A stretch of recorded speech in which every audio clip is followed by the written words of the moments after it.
This soldier is pinned down by sniper fire. He's trying to get his rifle back, and his plan is to use his pocket knife like a hook.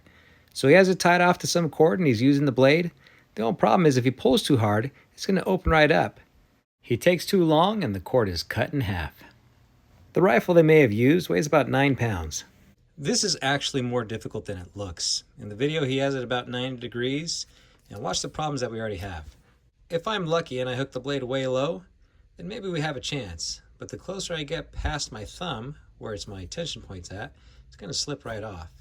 So what I'll need to do is increase the angle of my hook here. We'll try to get that at 45 degrees now. That way I have a better chance of pulling into the throat of my hook.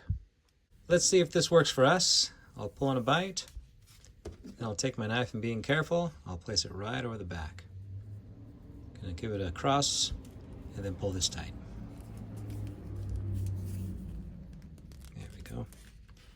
I'll give it another cross down below, bring it up, and I'm just gonna cross it a couple times until I get back in front of this ring here. Now the crosses I do, I want them close together because eventually I'm gonna pull this cord to the right and everything's gonna tighten up. There we go, let's try to pull this. Again, being careful that I don't close this knife on me. Here's my ring that I'm gonna tighten it on to.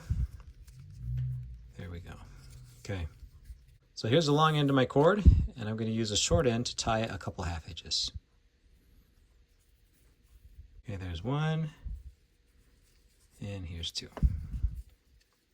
Okay, there we go. Now let's see if my blade will stay.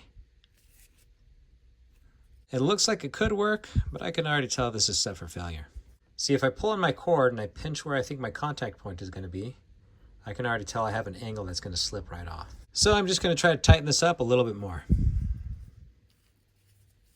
This is the same method you already saw, but I decided to leave this footage in case you needed to tighten up your knife yourself. So all I'll do is just pull everything tight.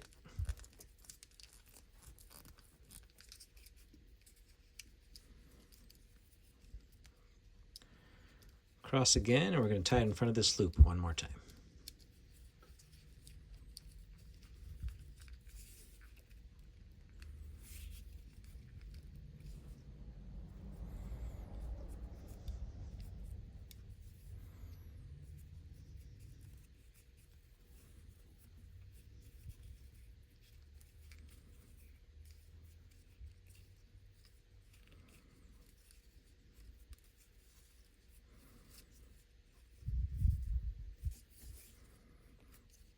All right, maybe we have a better chance now.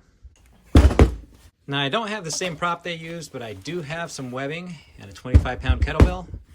Let's see what we can do. For the webbing, I have a simple overhand knot on one side. I'll run the webbing through, and then I'll trace it right through this knot.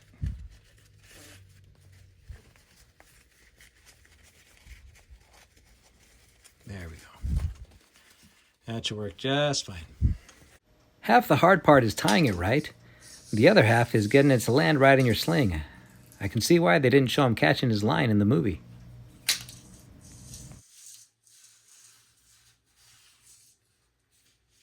Now this was working fine until I caught the relief joint of the concrete floor. Then it slipped right out.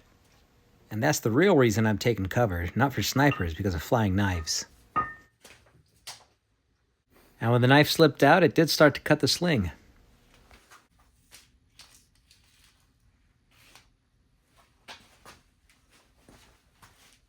Now I thought about editing this camera adjustment out, but I wanted you to see that I'm still using the same tension that I gained when I did my initial hook.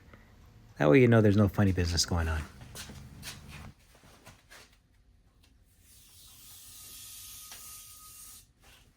So if you really needed to use your knife as a hook, all you need to do is like and subscribe.